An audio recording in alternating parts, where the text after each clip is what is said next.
Here's just a little bit, and welcome Stephanie Cook into the studio to talk about an Omak community garden. Good morning, Stephanie. Good morning. How are you doing? Oh, well, I've had a horrible morning. I got here late, my car's out of gas, and it's anyway. So, community garden.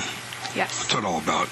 So I'm Stephanie Cook. I'm the Harvesting Hopes Programs Lead for Okanogan County Community Action Council. Oh, okay. And Community Gardens is one of our programs. We have Gleaning, Grow Row, Zero Waste, and Community Gardens. And they're all about creating a sustainable Okanogan County. I think there's been a lot of issues with food lately. We have lots of food banks and food pantries that we provide food for, and it's just getting harder and harder to find food. Yeah. So as a organization, we thought, well, how can we provide food for our county without reaching out to outside individuals to help us do so? And Community Gardens is one of those projects. So the Omak Community Garden is our very first that we are building, and we're very excited for it. It is basically where community members can come in, get a garden plot of their own. They can grow their own food. Maybe their soil is not right at their place. Maybe they live up on the mountains and it's a short growing season. Maybe they live in an apartment and they don't have a place to grow. This allows them to be able to grow food that's nutritious and healthy for their families, as well as different organizations to come in and have plots and be able to give back to the food pantries and donate excess food back to our community in general. Okay, wonderful. I know it's like with some folks that live even that live in town. On a small lot, maybe doesn't have a lot of room, but water's an issue. Yeah, water's a huge issue, and it's expensive in town. And if you're out of town, irrigation water is expensive, or your well may not produce enough water. Yeah. So having a place that can facilitate those things for you is important. Okay, so let's get down to the. Because I have a couple of questions about some of the things that you mentioned that you're involved with the community action. But before I get to that, I want to get down to the dirt here, as it were. Where is this going to be located, and how's it going to work? How do you become part of it? So it's located at 1007 Koala Drive, which is on the property of Okanogan Behavioral Health Care. So behind their property, they had a lot that they were not using, a part of their lot. Okay, yeah. Yeah, so it's across from where the RV place is. Yeah. Confluence Health is right there, so it's on the bus line, which is great. So people can come, even though it's a little bit out of town, you can still get there. Sure. And then that's where there was just a sagebrush lot. And we have taken it and we've leveled it now. We've got a fence up. We're building raised beds because it is all sand up there. So it'll be a raised bed garden. And then people can come in and rent a space. And we're currently building them, so we're not there yet. But we're going to have 33 4x10 beds, raised beds for rental, and then we will have 12 raised beds that'll be easy access for people that are maybe mobility impaired, bending down's a little bit difficult, those kind of things. And we'll have compost bins, we'll have communal garden areas, so there will be also other bins that are really large that can provide for corn and squash and things that we all take part in to make it a better growing aspect for everyone. And then we'll have a learning area. So we'll have a little area to where we can do classes and stuff like that. Okay. So then you mentioned that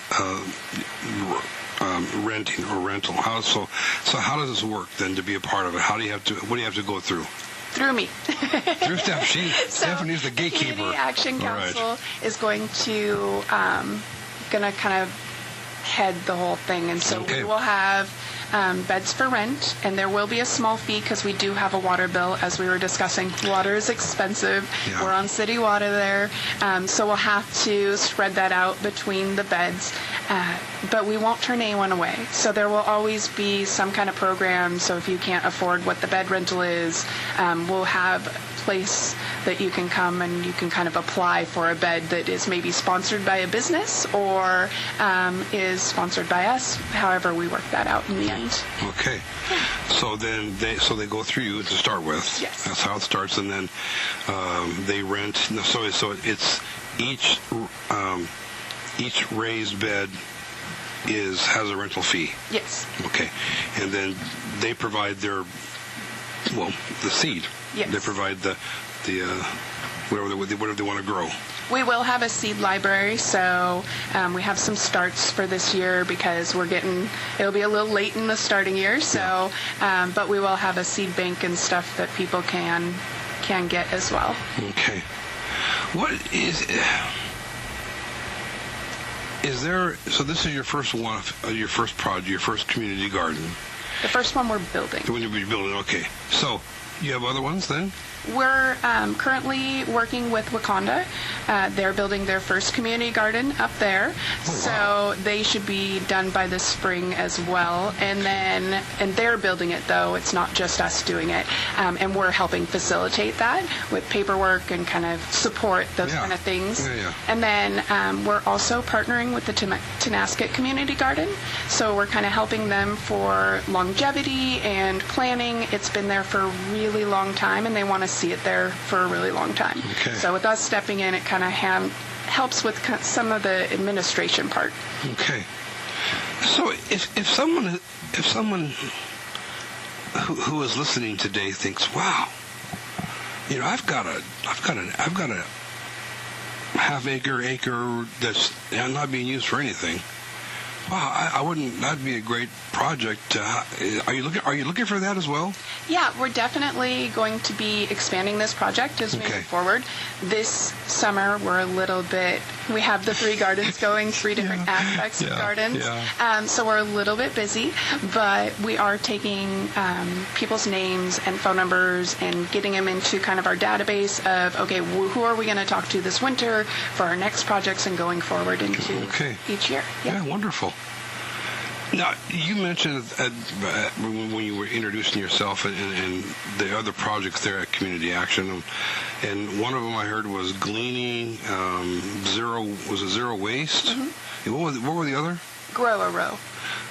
Okay, so can you explain those things, those programs? So they all have the same ideas. We're getting food back to the food pantries and back to our community members. Yeah. So Grow a Row is where a community member has a garden already established, and they either dedicate a couple rows and say, this is what I'm going to give back to the food pantries. This is what I'm going to, donate every time I need to harvest it.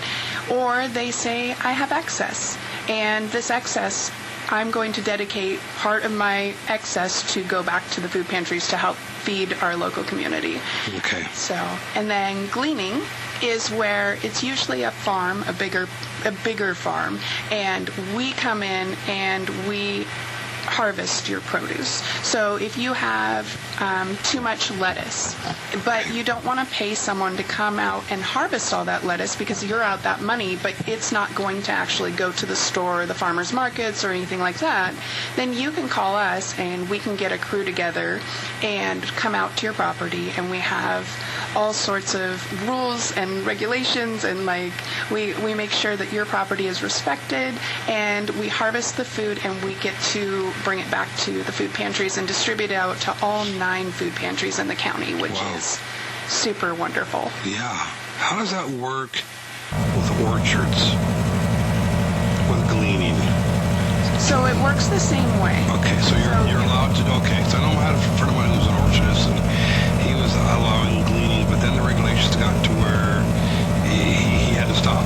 So the benefit of having Okanogan County Community Action Council come in and do the gleaning is that we have all of the liability waivers, we have all the paperwork, we have everything set into place and have plenty of handbooks for everybody. We have training sessions.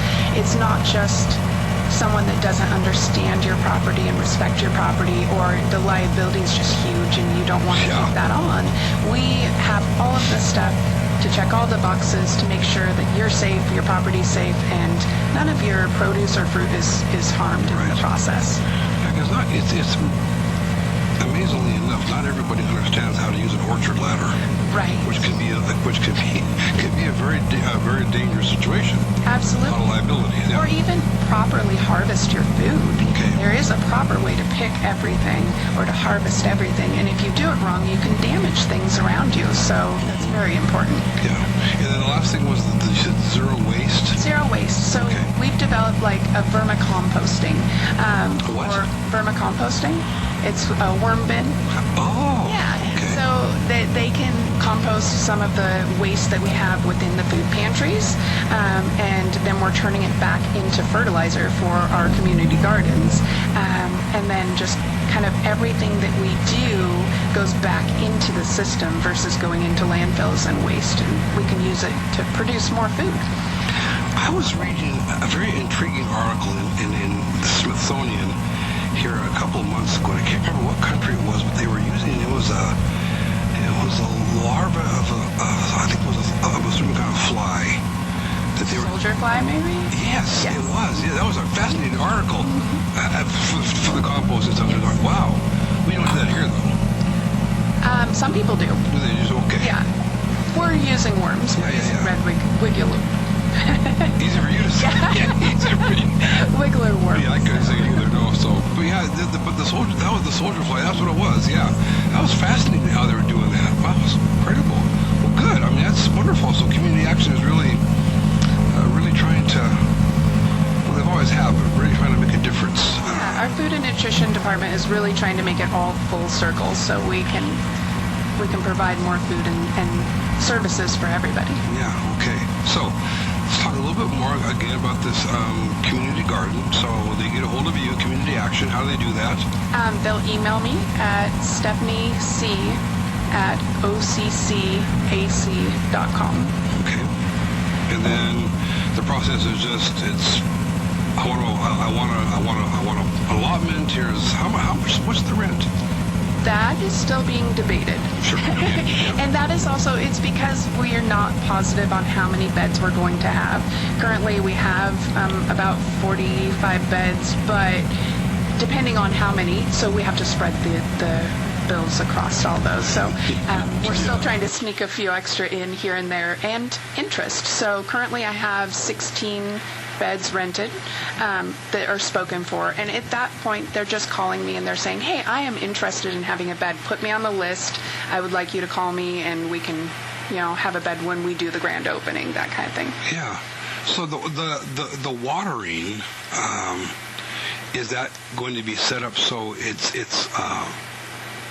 it's automatic, or the people have to do the watering themselves? How does that work? It'll be automatic timers, and we'll Okay. have zones. So we are on city water, so we're going to be super conscious of what water we're using and how we're using it. And so drip irrigation is going to be our friend. Yeah. We're going to have zone timers for the garden, so it should be pretty self-watering. Yeah. For the most part. Because some produce doesn't require as much, and some more. Okay, yeah. Yeah. Wonderful. Wow. This is exciting. I think it's wonderful that we're doing this. And I think community gardens, they just add such a wonderful sense of community to our area when people get together and they can, they're growing things together and they're sharing ideas and how to, because everyone's got some kind of an idea about how to be a green thumb and how to grow things. That's nice, wonderful. How long have you been doing this? I started with the Action Council in October.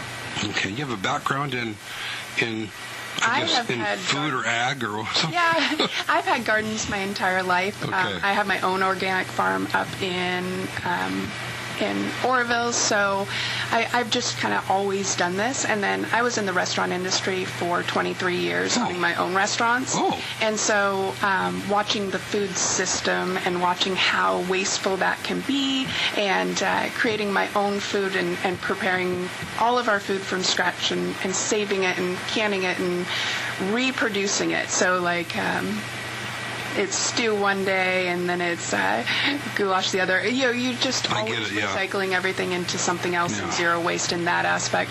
This just feels right to do this part of it, to where we can teach individuals to do it on their own as well. When I was a church camp director, we always had one of our meals was almost a full-blown Thanksgiving meal, as it were. And depending on the amount of kids we had at a particular week, our cook we'd have the turkey dinner, and the next day we'd have turkey casserole, and then we have turkey soup and turkey. Which I think was great. She was an old farm lady from Molson, and she knew how to stretch and get the most out of that. So, which is great because it really eliminated the waste, Yes. And you got several meals out of it. And it sounds like that's what you're doing, which I think it's wonderful. Absolutely, and that's part of our program is teaching people how to meal plan, and once they get their food, what do you do with it to make it shelf stable, to keep it for, everything's harvested all at once. So how do you keep that on your shelves to where you can eat for multiple months off it? Yeah, which it's remarkable, especially when you go to the county fair. It's a skill that is fast eroding, just knowing how to can and preserve. Yes. That's not being done like it used to be. Right. Do you see maybe a resurgence? Very much so. Okay. One of the beautiful things I've noticed about this is that there's a lot of people that realize that in society we have stopped, there was this moment that we stopped teaching our young people how to preserve, and how everything became so easy and so readily available. We just stopped passing those things down for one reason or another. So we have multiple generations right now that do not know these things. Exactly. And it's more and more important and prevalent that we do need to teach these to each other. And there's still people out there that know it. So let's get the information out to everyone. You have a family? Yes. And do the kids buy into all this? They love it? My daughter's grown, so I'm a grandma. Seriously? Yep. There's no way you could be a grandma. Oh my gosh. Okay. And she's the same way. She believes the exact same way. We'll teach our granddaughter and her daughter how to can too. So I feel like it's generational at this point, that everyone's kind of waking up and saying, hey, it's not always going to be easy, and even if it is, we should know these things. Yeah, wonderful. Okay, so when is I mean, obviously it's going to be a late, I'm using air quotes, radio fans, it's going to be a late start to the garden, but when do you plan on having a grand opening and turn the soil over? Our grand opening is going to be Friday, May 15th at 3 p.m. at the garden, and one way or another we will open on that day. Okay. We're moving along fast, so we're getting the beds built. We have soil delivery next week. Irrigation meetings are next week, so we're hopeful that by the 15th we'll be ready to roll. I've been watching. I had no idea what was going on in that space, but now it all makes sense now, what you're doing between. It's kind of just joined us. There's a space. It was a sagebrush and just bare kind of scab land between the north side of Confluence and the south side of Sunrise RV. Up in that area is where you're located. So, yes. Omak Community Garden. Yeah, wonderful. Well, Stephanie, anything else you want to make sure you? I definitely want to thank the community members that have been making this possible.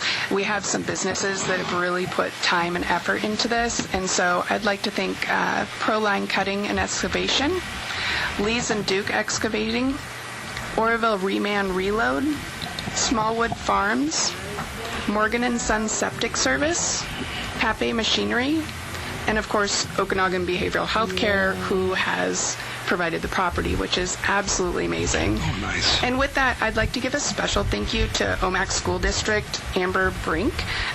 She has been bringing her transition program students over on a regular basis up there, and they have been such an amazing help, and wow. There's always something for everyone to volunteer for.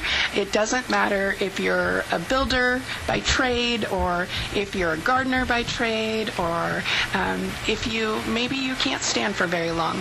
We will have something for you to volunteer with. We have something for you to come in and help and make this community garden yours.